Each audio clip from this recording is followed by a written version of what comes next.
Perkenalkan, nama saya Bagus Dwi Sugarto dari Prodi Peternakan dengan NIM D200100031. Di sini saya akan menerangkan materi tentang ciri-ciri kehidupan. Yang pertama ialah bernafas. Bernafas adalah proses pertukaran gas antara makhluk hidup atau organisme dengan lingkungannya. Gas yang kita tukar tersebut adalah gas oksigen dan karbon dioksida. Yang kedua, membutuhkan makanan dan minuman. Karena setiap makhluk hidup membutuhkan makanan dan minuman untuk bisa diserap dan dijadikan energi, kemudian dibuang melalui sistem ekskresi. Tanpa makanan dan minum, makhluk hidup akan mudah terserang penyakit dan tidak bisa beraktivitas dengan normal. Yang ketiga ialah bergerak. Bergerak adalah aktivitas yang dilakukan oleh makhluk hidup untuk berpindah dari tempat satu ke tempat yang lainnya. Yang keempat ialah tumbuh dan berkembang.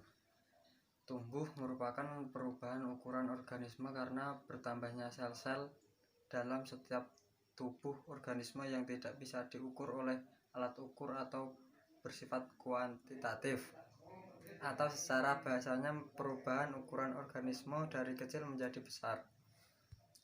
Berkembang merupakan salah satu perubahan organisme ke arah kedewasaan dan biasanya tidak bisa diukur oleh alat ukur atau bersifat kualitatif. Nama saya Nuril Eka Wahyuda dari Prodi Peternakan dengan NIM D200100032. Di sini saya akan menjelaskan mengenai materi tentang ciri kehidupan, yaitu berkembang biak atau reproduksi. Pengertian berkembang biak ialah ciri makhluk hidup di mana akan menghasilkan keturunan sehingga suatu spesies dapat mempertahankan keberadaannya dalam ekosistem dan tidak mengalami kepunahan. Berkembang biak dapat terjadi secara generatif atau kawin maupun secara vegetatif atau tak kawin. Yang kedua ialah peka terhadap rangsang. Makhluk hidup mempunyai kemampuan untuk memberikan tanggapan terhadap rangsangan yang diterima. Contohnya ialah tanaman putri malu akan menutup daun-daunnya saat disentuh. Kemampuan menanggapi rangsangan tersebut disebut iritabilitas. Iritabilitas adalah kemampuan makhluk hidup untuk menanggapi rangsangan. Rangsangan dapat berupa sentuhan, cahaya matahari, air, zat kimia, suhu, dan gravitasi bumi.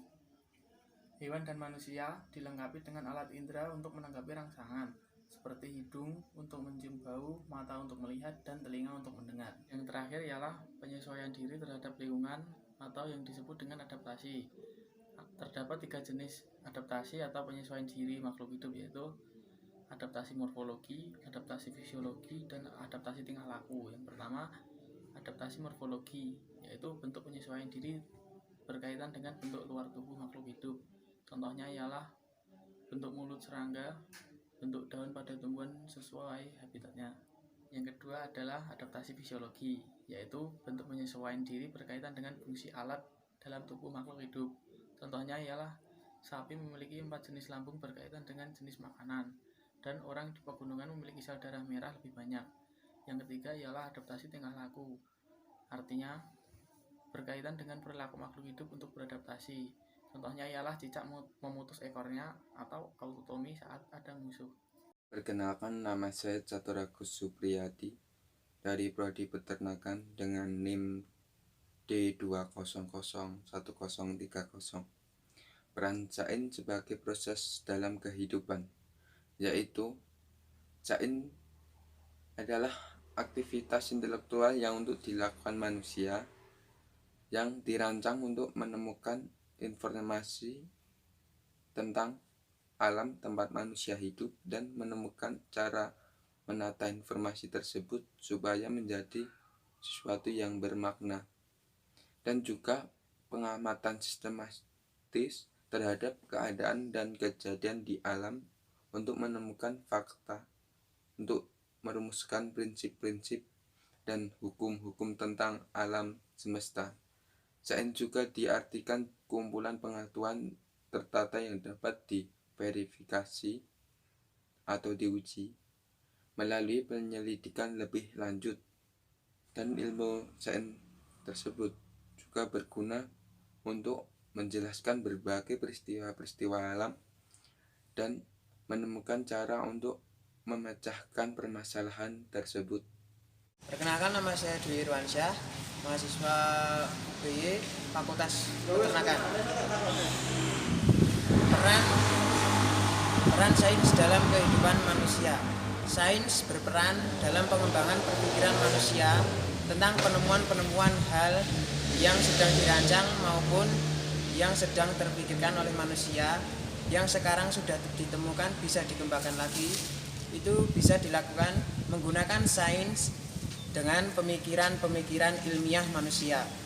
Selain itu, sains dalam kehidupan manusia juga mempelajari tentang bagaimana hewan-hewan ataupun pengurusan hewan dan juga mikroorganisme lain yang sedang ditemukan atau diteliti dengan pemikiran manusia secara logis dengan dibantu dengan kemajuan teknologi pada zaman sekarang.